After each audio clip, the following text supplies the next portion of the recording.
What's going on, everyone? Welcome. This is the Warehouse Series, and today's topic is something I really like. I tell you guys in the past that I'm constantly getting people feedback, and this is one reason why I love doing this YouTube channel, saying if it wasn't for my YouTube channel, I wouldn't have made it at my warehouse.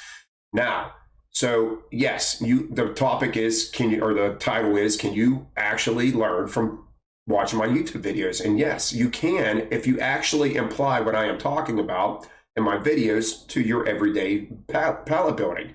Now, the person's work we're going to be looking at today, they had one training week and they had 2 weeks on their own. Now, last week I asked this person, can you start taking pictures of your pallets? Because they approached me, they're at my work. I'm on the afternoon shift, they're on daylight, they were leaving as I was coming in. And he was telling me that I binge watched your channel, I've been binge watching your videos, and I cannot tell you how much that your videos have helped me build pallets. And so when he showed me the pictures, I was like, wow. So guys, not only can you learn to build after 2 weeks on your own if you apply my methods, but you could also have a system. And how do I know he has a system already? Because he gave me pictures of multiple pallets in the same part of the warehouse, and his pallets look identical already. So with that being said, I do not, if you're watching, and I hope you are watching because I told you I'm making a video for you, do not increase your times, all right? So if you have to be at a 70%, okay, go to an 80%. Just, if you can stay a little ahead of the game, but I wouldn't go and make that 100% already. I would continue to learn that system that you're doing so you could be that much better once your 12 weeks are done. Because if you get out of that and you're over 100% already, not to mention, if you're gonna be throwing every day, all right? So it's nice to have that little bit of a leeway, relaxation time within those 12 weeks, even if you can't make your times. I would still follow the guidelines or even stay just a little ahead of the curve. All right, guys, so with that being said, we're going to take a look at his pictures, join Discord, subscribe to my channel, give me a thumbs up, leave comments in the comment section below, and let's get to these pictures. All right, guys, this is what I'm talking about. This is week 2, all right? Staying square, big cases pointing in.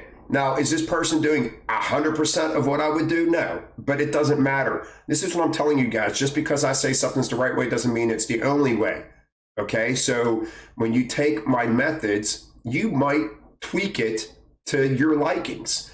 I don't want this person to change a thing. They were building great. I mean, look at this. I mean, keeping the narrow cases in the middle. And he mentioned my cross and T video. Is this not following my cross and T videos? Keeping the smaller cases, keeping that length pointing this way, and your bigger cases this way. I mean, this person just crushed this. I want to get on to the next one. I got about 9 pictures I'm going to look at of his. So this here, I like this. Why do okay, so we got our water. Now, I don't know if he watched my video where I stack water up the front of my jack. I would have done this the same way. Because when I have a tall pallet, I hate my water on the back, especially if it has a level playing field to sit on, I will do it. But I don't want my water hanging off the back of my pallet, and I don't want it playing the teeter game on the back of my pallet. But I'm going to tell you why I like this so much. Now, would I have done something differently back here? Probably.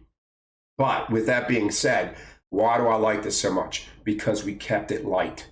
All right, we had the column stack. We forced ourselves to column stack, and we waited for our opportunity to start getting some of that weight to come back the opposite direction. And he did this beautifully. So we had the column stack with weight. And look at this, light, light, light, light, light. We just stacked light cases on top of this column, so we're not going to get that rocking. I mean, this was genius. This is just perfect. So take an example from this, guys. We're not forcing tie-ins where they don't need to be and sticking cases off the back of our pallet to do so. We are patiently waiting, and then we're going to stack light cases up, and then we're going to rock one in, and then we're going to take one and tie it into this case, so this case is going to be irrelevant now. I love this. Great looking pallet. And I appreciate you taking your pictures. Let's get right on to the next one. You're just doing a great job. All right. Right here, we got beans, the slippery case. We're hiding it in the middle. It looks like 2 cases there. Really serving no purpose, no pressure on it because we got this water bridge from one case to the other. Kept our Arizona tees in the middle of the pallet. We don't want them on our corners. We're keeping light cases together. We're pointing cases in when we have one, keeping our skinny cases in the middle. I love it. Staying within the confines of the pallet. This is great. And look how we got we're making sure our corners stayed relatively level. Slight lean, guys. When you tie a high from a low, that's it. that slight lean, because we could correct it by doing what he did. So when you have a slight lean like this, you want to stay away from the middle of the case. You want to just hit the part of the case. You don't want to go on the whole case, because then you're still going to have that lean. But this is just greatly done. We're going to go right on to your next one, because these pictures are just, I mean, I love it. Guys, look at this nice solid base. Tied in very nicely. You have to, you get forced to column stack on this side. So but look, cases pointing in, cases pointing in.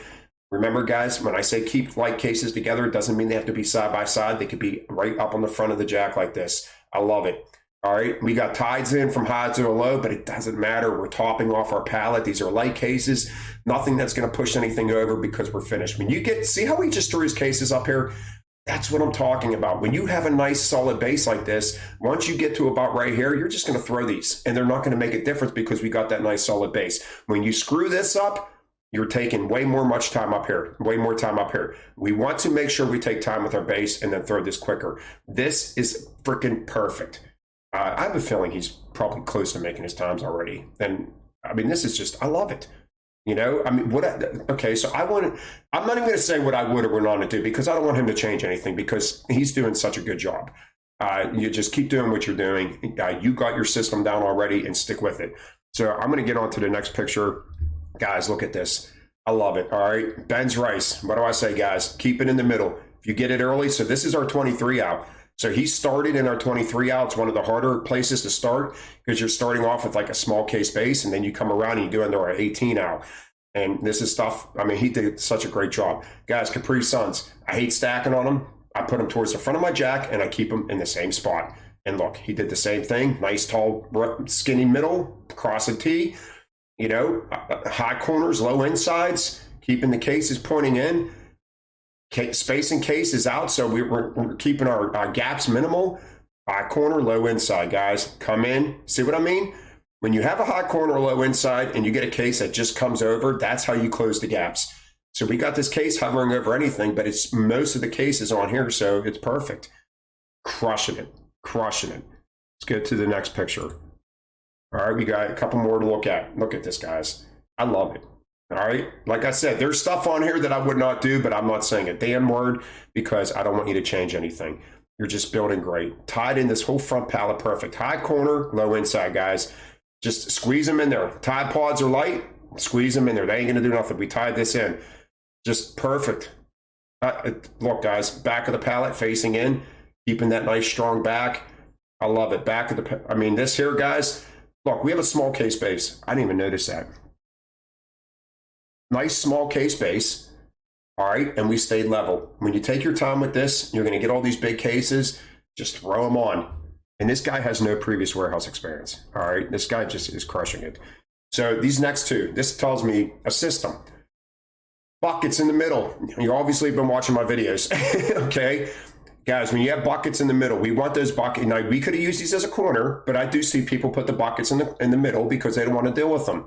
I like it. All right. I probably would have started off with these in the corner, but once again, I don't want you to change anything. I like this. Do it every time. And then what you do is you patiently stack nice solid cases to meet these buckets. And like I said, guys, you could always get level with bags. So even I'll slide off here, we can get the bags to tie in again. And then we topped it off with all of our light stuff. Just a great job. I love it. I mean, you're just like, oh my God, I can't say enough how much you're crushing it, dude. You're killing it. Now look at this. Now we got 4 buckets. So you obviously you want to, utilize your corner on this. So we utilized our corner, but we kept those buckets towards the front of the jack, like we always talk about. Then we stacked up, and we just waited patiently, and we didn't start tying into right here. We didn't have the opportunity to tie in right here, so we did it up here, and then we topped it off with our cases. This is staying square, taking a little bit more time with your base, and just a lot. Let's look at one more picture. It's just great looking work here, guys. Started off in the 48 hour again. We got the tidy cats on the back, got our weak flower up front, exactly how I would do it. Keep the weak bags up front, keep your strong back. The only thing I would do is anytime you get a case that's buckled like this, flip it around. You can still select it, just turn it around so that buckled side's on the inside. And if it does tend to rock over, it's just going to lean into the rest of your pallet. It's not going to have a place to fall over. But other than that, guys, once again, skinny middle, just filling in gaps with cases, topped it off with our paper towels and everything. I love it. Just absolutely killing it. All right, so with all that being said, there is something I want to say, all right, because I tell you that I think that, and this is to this person individually, because at our warehouse, you're going to be selecting for probably 10, 15 years. All right, I'm not even overshooting that, and I'm not trying to scare you. I just want to be straightforward with you. With you building that good, maybe you want to do 5 years or less at this warehouse. Keep your options open is all I'm saying, because this gets repetitive, it gets annoying, and you are a younger person, so you might even be able to do it longer. But be smart with these finances. I tell this to everybody. When you're making all that money and you start making incentive or staying overtime, whatever it is that you're doing, you need to do the proper things, because selection is not a career. All right, so we want to do the proper things with this money, make sure that we're not going in debt and buying big fancy cars and shit like that. You want to be able to vacate this job when you have another opportunity. And you could do that by making a lot of money and doing the right things with that money. So that's it for today, guys. I will see you guys on Friday. All right, have a great day.